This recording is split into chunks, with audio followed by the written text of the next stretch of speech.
Hello കൂട്ടുകാരെ, ഞാൻ ഇന്ന് എൻ്റെ തരിയോട് ഗ്രാമത്തെയാണ് നിങ്ങൾക്ക് കാണിച്ചു തരാൻ പോകുന്നത്. വളരെ സുന്ദരമായ ഗ്രാമമാണ് എൻ്റെ തരിയോട്. വയനാടിൻ്റെ വശ്യഭംഗി ഏറെ കൂടുതലുള്ള സ്ഥലമാണ് ഇത് എന്ന് പറയുന്നതിൽ എനിക്ക് അഭിമാനമുണ്ട്.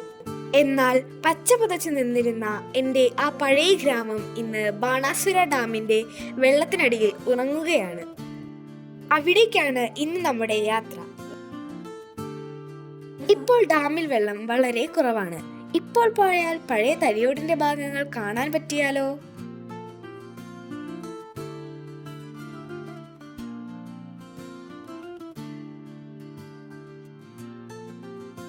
നമ്മുടെ ഗ്രാമത്തിന് തരിയോടെന്ന് എങ്ങനെ പേര് വന്നു എന്ന് നിങ്ങൾക്കറിയാമോ കൂട്ടുകാരെ?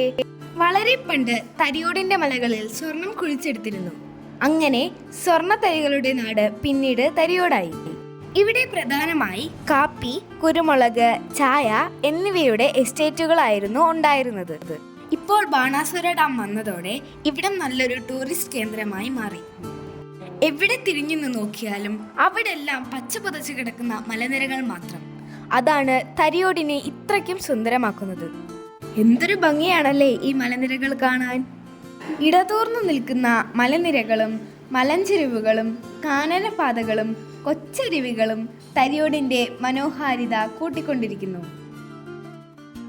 വൈത്തിരിയിൽ നിന്നും മലയോര ഹൈവേ വഴി തരിയോടിലേക്ക് പെട്ടെന്ന് എത്തിച്ചേരാം.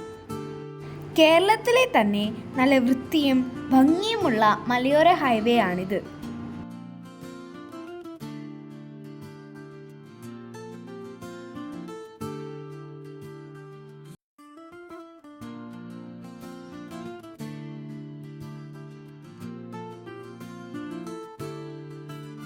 നമ്മുടെ ഇപ്പോഴത്തെ തരിയോടിന്റെ പ്രധാന സ്ഥലം കൗമുന്നം തന്നെയാണ് കേട്ടോ.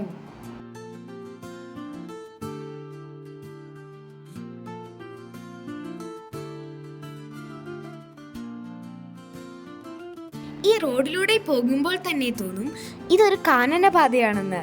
വേറൊരു വണ്ടിയും വരുന്നില്ലല്ലോ. ഇതാണ് കൂട്ടുകാരെ ചെകുത്താൻ പാലം.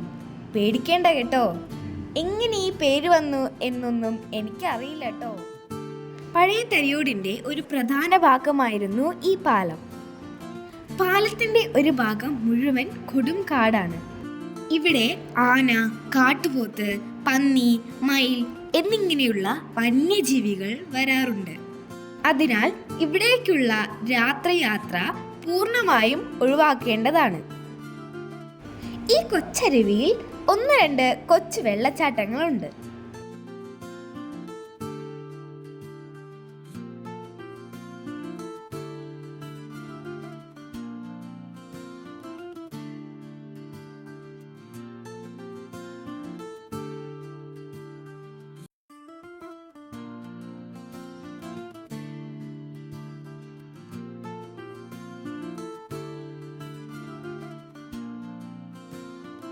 ചെകുത്താൻ പാലം കഴിഞ്ഞു.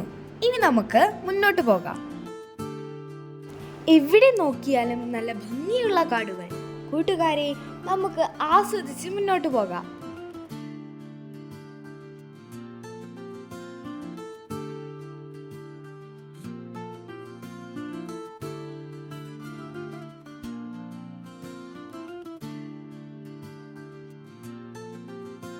ഇതാ കൂട്ടുകാരെ, നമ്മുടെ പഴയ തരിയോട് ഗ്രാമം ഉണ്ടായിരുന്ന സ്ഥലത്തേക്ക് എത്തിക്കൊണ്ടിരിക്കുന്നു.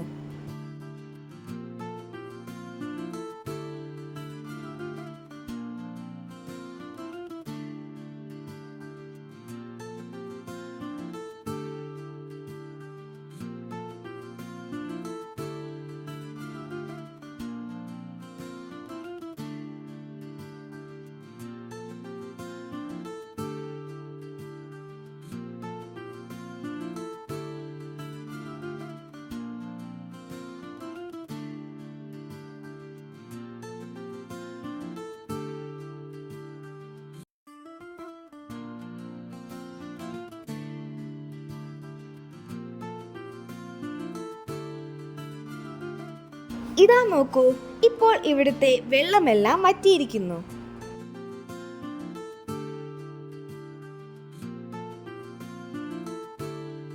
ഒരു പക്ഷേ ഡാം പറ്റുകയാണെങ്കിൽ പഴയ ടൗണിൻ്റെയും പോലീസ് സ്റ്റേഷൻ്റെയും പഴയ വീടുകളുടെയും ഭാഗങ്ങൾ ചിലപ്പോൾ കാണാൻ കഴിയും.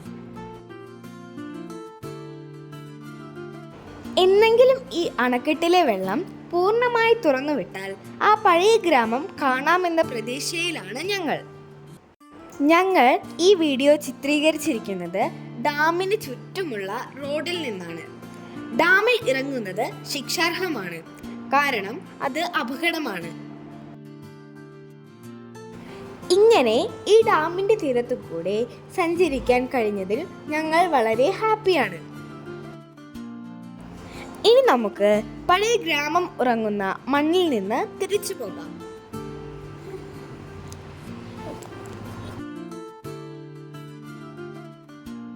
അടുത്തൊരു എപ്പിസോഡുമായി വീണ്ടും കണ്ടുമുട്ടാം.